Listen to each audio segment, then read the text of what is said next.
안녕하세요. 텍톡입니다. 3월 4주차 첫 번째 텍톡 뉴스입니다. 오늘은 해외 신제품 소식과 국내 이슈에 대해 이야기해보겠습니다. 먼저 해외 신제품 소식으로 시작하겠습니다. PTS EPM 신제품 출시. 고품질 에어소프트 제품을 판매하는 PTS 신디케이트에서 한창 라인업인 EPM의 신제품을 공개하였습니다. 기존 PTS EPM은 전동건 M4용 제품이 가장 유명한데요.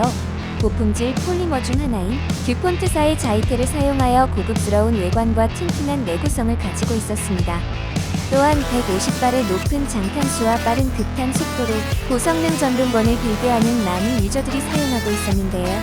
이후 2020년에 나온 PTS EPM1은 미드캡이라고 생각할 수 없는 250발의 장탄수와 장탄 표시기 등으로 다시 한번 EPM의 위용을 보여줬습니다. 이렇게 유저들에게 믿고 쓸 수 있는 탄창이라는 이미지를 심어준 PTS에서 이번에는 GMG ARP9 등을 위한 9mm 전동건용 탄창인 EPM AR9과 다스 GDR15 전용 탄창인 EPM 다스 GDR15를 출시하였습니다.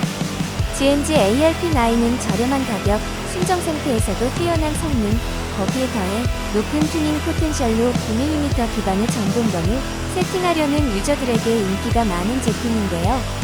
고성능 빌드에 맞춰 고품질의 탄창이 필요한 유저들에게는 좋은 선택지가 될 것 같습니다. EPM AR9은 작은 사이즈임에도 불구하고 탄창이 가득 찼는지 표시해주는 인디케이터, 140발의 장탄수, 고품질 폴리머 채택, 뛰어난 급탄 안정성 등의 장점을 가지고 있습니다.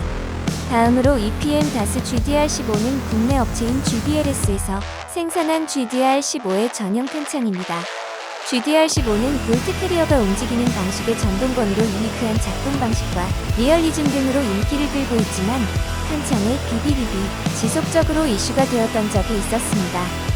어느 정도 사용하다 보면 혹은 뽑기를 잘못하면 비비비비 육안으로는 멀쩡해 보이더라도 미세하게 늘어나거나 변형되어 더블 피딩이 생기고 기능 고장이 나게 되는 문제가 생겨 유저들은 자체적으로 접착제 등을 이용하여 보강을 하는 노하우 등을 커뮤니티에서 공유하기도 했습니다. 하지만 PTS는 GBLS 다스의 협력업체이기도 하고 탄창을 만드는 노하우가 뛰어난 만큼 이런 문제점을 해결해 줄 수 있는 고퀄리티의 탄창을 제조했을 것으로 추측됩니다. 시그에어 P365, P320, M17, M18, MCX, MPX 등으로 많은 에어소프트 유저들에게 인기를 끌고 있는 시그 에어에서 새로운 권총 라인업인 P365를 출시한다고 합니다. 시그 에어는 기존 에어소프트 제품들과 달리 실총 제조사인 시그 455의 시그 에어 부서가 따로 담당하고 있는 만큼 오리지널에 가까운 걸 원하는 에어소프트 유저들의 니즈를 잘 채워주는 제품입니다.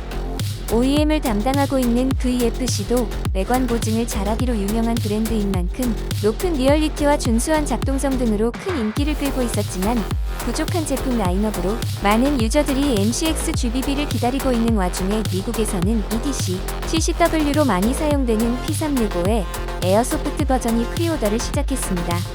P365는 이름에서도 알 수 있듯이 365일 휴대를 할 수 있게끔 작은 사이즈, 가벼운 무게 등의 장점을 가지고 있습니다. 에어소프트 버전의 P365는 현재 CO2 버전만 공개된 상태로 실총과 동일하게 12발이 들어가는 탄창이 포함되어 있다고 합니다. 현재 에어소프트로 출시된 서브 컴팩트 사이즈의 핸드건은 G26, G43, PPK 등 손으로 셀 수 있을 정도로 많지 않았는데 이번에 P365가 새롭게 출시되면서 CCW 세팅을 하시는 분들에게는 좋은 선택지가 생긴 것 같습니다. 노브리스치 FN P90 오스트리아 출신 유튜버이자 이제는 자체 브랜드로도 유명한 노브리스치가 사이버건 라이선스를 받고 FN P90의 전동건 버전인 SSR90을 출시한다고 합니다.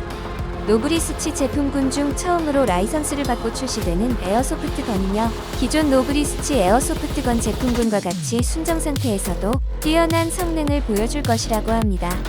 공개된 스펙은 모듈러 구조의 알루미늄 리시버와 강화 폴리머 바디, 개별 시리얼 번호 각인, 프로그래밍이 가능한 전자식 트리거 유닛, QD 스프링 교체가 가능한 8mm 부싱 장착 기어 박스, 25rps의 12대1 기어 등이 있습니다. 특히 모듈러 알루미늄 리시버는 기존 P90에서는 불가능했던 다양한 액세서리 세팅과 빌드를 가능하게 해서 이 점만 보더라도 P90 팬들에게는 충분히 메리트가 있을 것으로 생각됩니다. 또한 SSR15, SSP 시리즈 등으로 이미 저격총이 아닌 에어소프트건을 제조해본 경험을 토대로 각각 정확도, 속도, 내구성 등에서 높은 자신감을 보였습니다. AR 베이스의 에어소프트건에 질려가고 있는 유저들에게 작지만 뛰어난 성능을 제공할 전동건이 출시된 것 같습니다. 경찰 모의 총포 단속. 대한민국에서는 모의 총포를 제조, 판매, 소지해서는 안 됩니다. 다만 에어소프트건과 모의 총포는 엄연히 다른 물건인데요. 총포도 검 화약류 등의 안전관리에 관한 법률 제11조에는 누구든지 총포와 아주 비슷하게 보이는 것으로서 대통령령으로 정하는 것을 제조, 판매 또는 소지하여서는 아니 된다 라고 되어 있습니다. 여기서 모의 총포의 기준은 총포도 검 화약류 등의 안전관리에 관한 법률 시행령 별표 5의 2에 의해 규정됩니다. 여기서 가장 큰 기준은 금속 또는 금속 외의 소재로 만들어진 것으로서 모양이 총포와 아주 비슷하여 범죄에 약용될 소지가 현저한 것 인데요. 쉽게 이야기하면 칼라 파츠 등이 없어 실총과 구분이 되지 않는 것입니다. 기존에는 모의 총포 단속 실적이 경찰들의 성과지표에 포함되지 않았지만 커뮤니티에서 올해부터 모의 총포 단속 실적이 성과지표에 포함된다고 한다. 중고거래 직거래를 하러 나왔는데 경찰의 함정 수사였다. 라는 이야기 등이 나오고 있습니다. 에어소프트를 취미로 하는 분들은 합법적인 선에서 칼라 파트 등의 규제를 잘 지켜가며 취미 생활을 하고 있기 때문에 문제가 없겠지만 알아두시면 좋을 것 같습니다. 전북 익산에서 여성만 무려 비비탄 총을 쏜 30대가 검거되는 등 최근 에어소프트건을 이용하여 비상식적인 행동을 하는 범죄들이 뉴스에 나오며 주목을 받았습니다.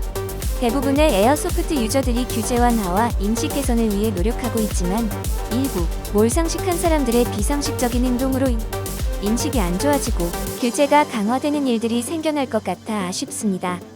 많은 사람들이 사람이 문제일 뿐 도구가 문제가 아니라는 점을 이해하고 인식이 개선되는 날이 오기를 바랍니다. 다음에도 흥미로운 컨텐츠로 찾아뵙겠습니다. 감사합니다.